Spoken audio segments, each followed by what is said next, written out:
Hello everyone, स्वागत है आप सभी लोगों का कल्याण इंस्टीट्यूट यूट्यूब चैनल पे। इस चैनल के माध्यम से हम बीएड पाठ्यक्रम का विश्लेषण कर रहे हैं और आज हम इस वीडियो के अंतर्गत अधिगम का हस्तांतरण के संदर्भ में बात करेंगे, यानी कि लर्निंग ट्रांसफर के संदर्भ में बात करेंगे।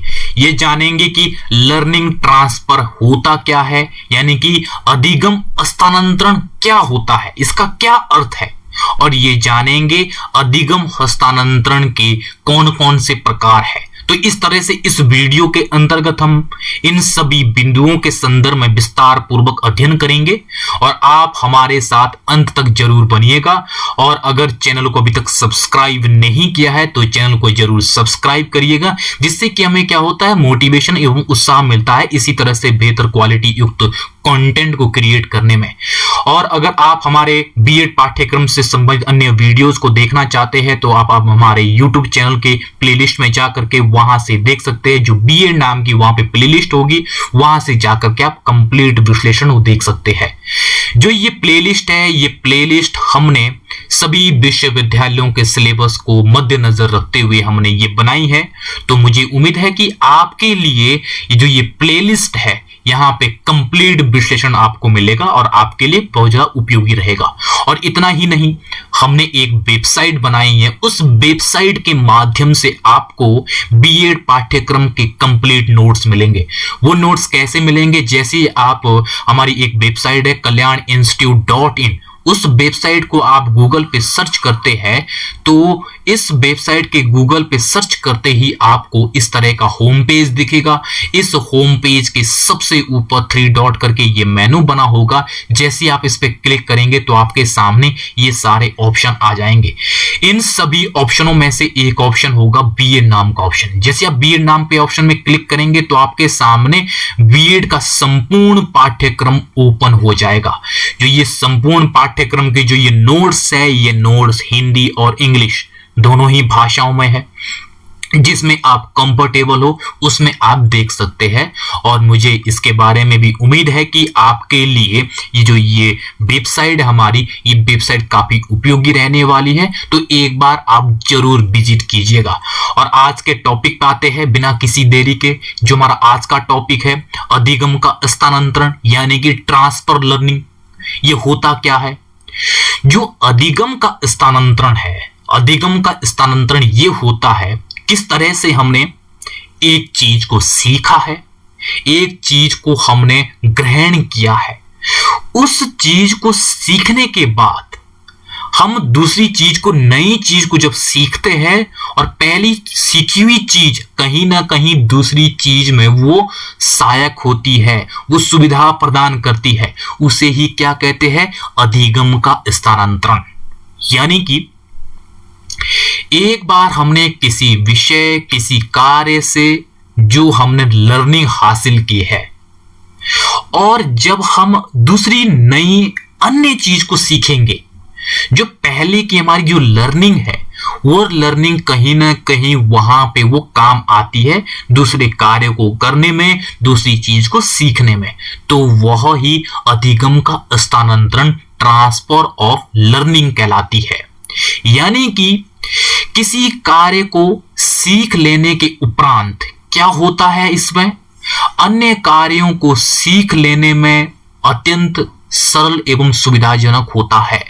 तो इस तरह से एक बार किसी कार्य को करने से, किसी चीज को ग्रहण करने के उपरांत अन्य कार्य को सीखने में वो कहीं ना कहीं अत्यंत सरल एवं सुविधाजनक वो वातावरण, वो स्थितियां बना लेता है, जिससे कि हमें सीखने में सहूलियत होती है। तो इस तरह से यह अधिगम का हस्तांतरण, ट्रांसफर ऑफ लर्निंग। अब हम इसके बाद एक परिभाषा को देख लेते हैं। वो परिभाषा है एटकिंसन के अनुसार, एक जो परिभाषा है जो इन्होंने 1998 में दी है। इन्होंने क्या कहा है कि किस तरह से जो अधिगम का जो हस्तांतरण है वो किस संदर्भ में होता है, इसमें क्या होता है, इसके बारे में एटकिंसन ने कहा है 1998 में। इन्होंने कहा है अधिगम का स्थानांतरण से तात्पर्य है वर्तमान शिक्षण पर पूर्व शिक्षण के प्रभावों से है। यदि नए विषय को सीखने में यह सहायक हो तो धनात्मक स्थानांतरण है। यानी कि ये किस तरह से, ये कहते हैं यदि जो पूर्व का जो शिक्षण है वो कहीं ना कहीं नए विषय के सीखने में अगर वो सहायक होता है तो वह ही धनात्मक स्थानांतरण कहलाता है। यदि नए विषय के सीखने में यह बाधक हो तो नकारात्मक स्थानांतरण ये होता है। ये किस तरह से कहा इन्होंने, ये कहते हैं एटकिंसन कि किस तरह से जो सीखना स्थानांतरण है वो पूर्व शिक्षण जो हमने पहले लर्निंग की है, जो हमने पहले सीखा है, अगर उसके प्रभाव से जो हम नए विषय नई चीजों को सीखते हैं अगर उसमें वो सहायता प्रदान करता है तो वो क्या है, धनात्मक स्थानांतरण है। यदि जो पहले में जो सीखा हमने, जो पहले में जो हमने लर्निंग की है, अगर वो नए विषय में वो बाधा बनती है तो वो नकारात्मक स्थानांतरण होता है। ये किसने कहा, एटकिंसन ने कहा 1998 में। तो इस तरह से यहां पे ये स्पष्ट हो गया कि किस तरह से ट्रांसफर ऑफ लर्निंग होता है और किस तरह से जो ये अधिगम का स्थानांतरण है ये होता है। अब हम इसके बाद ये जानेंगे कि जो अधिगम का स्थानांतरण है उसके टाइप्स को समझेंगे, उसके कौन कौन से प्रकार है और कितने प्रकार है। इसके 3 प्रकार है, उन तीनों प्रकारों को हम यहां पर एक एक करके समझेंगे, जिसमें कि सबसे पहले है धनात्मक स्थानांतरण। धनात्मक स्थानांतरण यानी कि ये किस तरह से होता है, इसमें ये होता है कि जब पहले का जो सीखा हमने, जो पहले हमने लर्निंग किया है, जो हमने पहले सीखा है वो अगर कहीं ना कहीं वर्तमान में जो हम नई चीजों को सीख रहे हैं उसमें अगर वो सहायक होगा तो कहीं ना कहीं वो क्या होगा, धनात्मक स्थानांतरण होगा। यानी कि जो हमने पहले लर्न किया है अगर वो लर्निंग हमारे नए सीखने में वो सहायता करती है, जो वर्तमान स्थिति में हम जो चीजों को सीख रहे हैं अगर उसमें वो हेल्पफुल होगा तब वो धनात्मक स्थानांतरण कहलाता है। दूसरे शब्दों में हम ये कह सकते हैं कि जब एक परिस्थिति या विषय का सीखना दूसरी परिस्थिति या विषय के सीखने में वो सहायता प्रदान करता है तो वह ही धनात्मक स्थानांतरण कहलाता है। तो इस तरह से यह है धनात्मक स्थानांतरण। यानी कि धनात्मक है जो हमने पहले में लर्निंग की है, यदि वो लर्निंग हमारे नए चीजों को सीखने में अगर वो सहायता प्रदान करती है, हमें सहूलियत देती है, हमें चीजों को सीखने में आसानी होती है तो वो धनात्मक स्थानांतरण कहलाता है। यहां तक स्पष्ट हो जाता है। अब दूसरा है ऋणात्मक स्थानांतरण। ऋणात्मक स्थानांतरण यानी कि किस तरह से, नेगेटिव ट्रांसफर। ये किस तरह से होता है, जब एक परिस्थिति या विषय का सीखना दूसरी परिस्थिति या विषय के सीखने में वो बाधा उत्पन्न करता है तो उसे ही क्या कहते हैं, ऋणात्मक स्थानांतरण कहते हैं।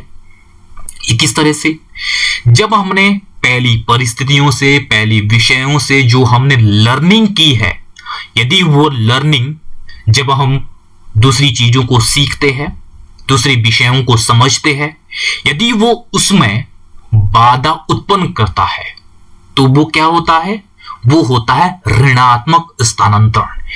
इसमें ये होता है जो हमारी पहली आदत है, पहली आदत दूसरी आदत के निर्माण में वो बाधा बन जाती है तो वह ही हमारा ऋणात्मक स्थानांतरण होता है। तीसरा प्रकार है शून्य स्थानांतरण।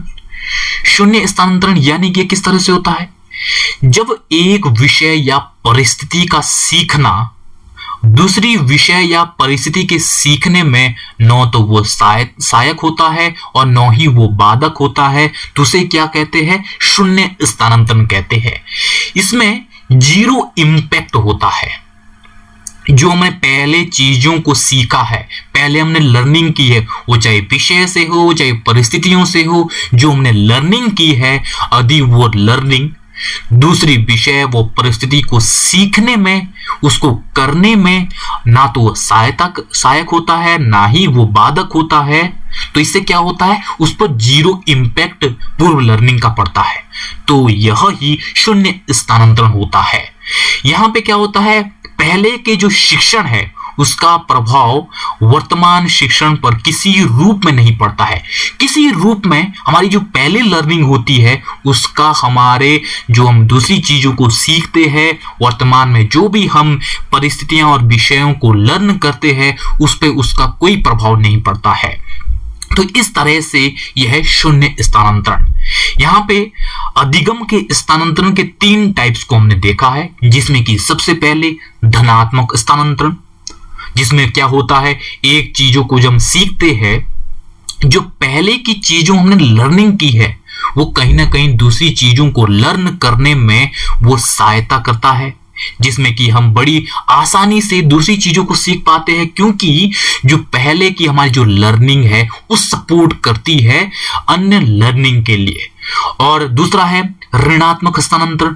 इसमें क्या होता है, इसमें यह होता है जो हमारी पहले की लर्निंग होती है वो पहले की लर्निंग दूसरी लर्निंग के लिए वो बाधा उत्पन्न करता है, जिससे क्या होता है, ऋणात्मक स्थानांतरण हम इसे कहते हैं। और तीसरा है शून्य स्थानांतरण। शून्य स्थानांतरण में यह होता है जो हमारी पहले की लर्निंग होती है, पहले की लर्निंग दूसरी लर्निंग पर कोई इंपैक्ट नहीं डालती है, ना ही सकारात्मक ना ही नकारात्मक, जिससे कि इसे कहते हैं शून्य स्थानांतरण। तो इस तरह से हमने इस वीडियो के अंतर्गत अधिगम के स्थानांतरण के संदर्भ में जाना है कि अधिगम के स्थानांतरण का क्या अर्थ है, और अधिगम के स्थानांतरण के प्रकारों को समझा है, जिसमें हमने 3 प्रकार देखे हैं, एक एक करके समझा है, विस्तार पूर्वक समझने का प्रयास किया है।